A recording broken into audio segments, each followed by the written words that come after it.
Salut les guerriers, c'est Plume de Givre. Aujourd'hui, on se retrouve pour une toute nouvelle vidéo. J'espère que vous allez bien. C'est la toute première vidéo vocale de la chaîne. Et pour cette première vidéo vocale, nous allons faire un Et si, le tout premier épisode. Et en fait, un Et si, c'est on imagine quelque chose. En fait, on modifie quelque chose qui s'est passé dans la guerre des clans. Et on essaye de savoir ce qui se serait passé si la chose qu'on avait modifiée se serait vraiment passée.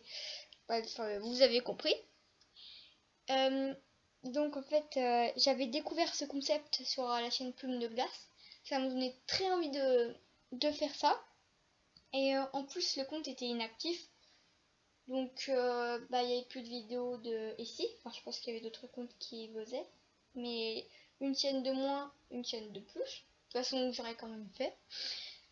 Donc bref, avant de commencer la vidéo, j'aimerais vous informer qu'elle spoil la fin du cycle 2, le cycle 3 et le cycle 4. Donc si vous n'avez pas envie de vous spoiler et que vous n'avez pas lu ces 3 cycles, ne regardez pas cette vidéo.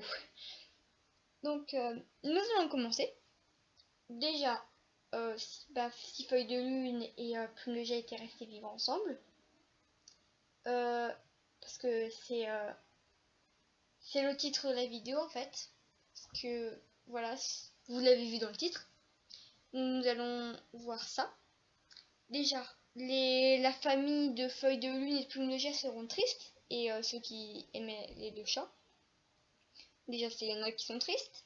Et aussi, par contre, Poil d'écureuil et Griffe de Ronce ne seront jamais fâchés parce que ces trois-là, ils seront pas là. Enfin oui, si, ils seront nés, mais ils seront pas dans les clans.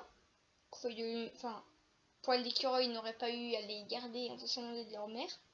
Je ne pense pas que Pelage de Granit serait devenu aussi cruel, on va dire. Mais je pense que Poil d'écureuil aurait une portée parce que Griffe de Ronce pensait vraiment que c'était ses chatons.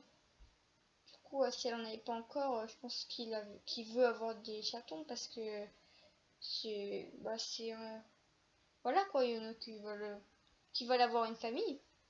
Du coup, je pense que Poil d'écureuil aurait eu vraiment une portée, vraiment. Aussi, les guérisseurs, Feuille de Lune, du coup, après Museau Cendré, il n'y aurait pas eu de guérisseur. Et en plus, après Feuille de Lune, le guérisseur, c'est Œil de Jet. Et Œil de Jet, il serait pas là. Alors, ça fait 2 guérisseurs de moins. Et aussi, du coup, ça fait, je pense que il y aurait peut-être eu un volontaire dans le clan qui serait proposé pour être guérisseur. Et donc, soit c'est ton étoile qui l'aurait appris, soit il serait allé à la demi-lune, à la source de lune pour voir les autres guérisseurs et ils lui auront appris des choses. Bon, c'est vrai, ce serait un peu dur peut-être à apprendre parce qu'une fois tous les demi-lunes et en plus le clan qu'attend. Mais s'il n'y avait pas de guérisseurs, je sais pas si Clan et Tonnerre aurait autant de guerriers à la fin parce qu'en plus il y a une épidémie. Et Étoile de Feu avait perdu une vie. Bon, lui ça changeait rien. Mais d'autres guerriers, je pense qu'il y aurait eu des morts. Là, il y en a eu juste un Étoile de Feu. Ou peut-être que j'en ai oublié. Parce que ça fait longtemps que j'ai lu ce passage. Du coup aussi, concernant la forêt sombre et ces trois-là, Feuille de Houx, Œil de Jet et Pelage de Lion, et il n'y aurait pas eu de prophétie. Mais le clone étoile avait dit que c'était la prophétie qui avait alerté la forêt sombre. Du coup, peut-être que la forêt sombre n'aurait pas attaqué, mais si elle aurait attaqué et que le clone d'étoile n'aurait pas fait en sorte que ce soit d'autres chats qui font partie de la prophétie, eh bien les clans auraient été détruits parce qu'ils n'auraient pas été prévenus de l'attaque, du coup ils ne se seraient pas entraînés. Donc il y aurait eu plein de morts et peut-être il y en aura qui seront enfuis, du coup ils seront plus dans les clans.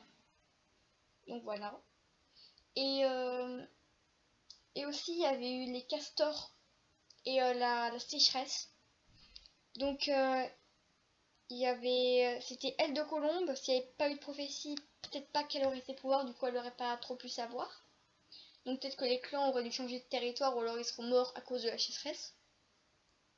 Donc concernant la forêt sombre, je sais pas vraiment si elle les aurait combattus. Parce que si les clans sont déjà morts à cause de la sécheresse, bah t'aurais pas eu besoin de combattre. Mais s'ils ont changé de territoire, bah, je pense quand même qu'ils auront combattu parce que comme pour le territoire autour du lac, bah, ils les ont suivis, la forêt sombre. Du coup, je pense qu'ils auraient quand même combattu s'ils avaient changé de territoire. Et aussi avec Œil d'Auget et Demi-Lune, ce serait passé différemment. Peut-être ce serait un autre chat qui remplacera Œil d'Auget. Mais si c'est pas le cas, ce serait complètement différent. Il n'y aurait pas eu toute la tribu de l'eau vive. Du coup, les clans, peut-être qu'ils n'auraient pas trouvé leur territoire autour du lac. Ou alors ils sont morts à cause de la saison des neiges. Parce que la tribu de l'eau vive les a beaucoup aidés. Donc c'est... Voilà. Et aussi, s'il n'y avait pas eu la tribu de l'eau vive, déjà Jolie Plume ne serait pas morte. Donc ça aurait déjà changé beaucoup de choses. Vous pouvez voir dans une vidéo de Plume de glace. Je mettrai le lien de la chaîne dans la description. Donc je pense que c'est tout ce que j'ai à dire. Oui, c'est tout ce que j'ai à dire. Peut-être que j'ai oublié des choses. Bon bah, moi je retiens que ça. Mais bon. Donc bah, si ça vous a plu, vous pouvez liker si vous avez envie, bien sûr. Commentez aussi si vous avez des choses à dire et si vous avez envie. Ou si vous vous abonnez, ça me ferait plaisir, mais faut pas que vous vous sentez obligé, hein, vous faites ce que vous voulez. Donc bref, c'était Plume de Givre. À bientôt pour une prochaine vidéo. Bisous de Charlie Minou.